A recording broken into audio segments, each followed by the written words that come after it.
சுந்தரி கௌமாரி மாதங்கி வாராயிதாயனும் ஐந்தறி பொன்மேனி கனதானத்தால் அங்கம் எல்லாமே மந்திரி புரிந்த மகிழ சங்கரி விரையும் மணிந்த கந்திரிதன் நடனம் காட்டுவாரே ஞானவாராகி வட்சிரத்தார் மணியார் மனம் காயம் மிக வெகண்டு கை சிரத்தேந்தி புலாலினும் நாரக்கடித்துதறி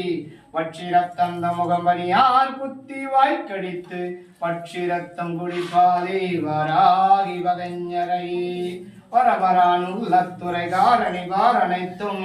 சரசரமெங்கும் நிறைந்தவளே சங்கு சக்கரத்தால் மரமரமுடுவரு கலையும் தொட்டவாரா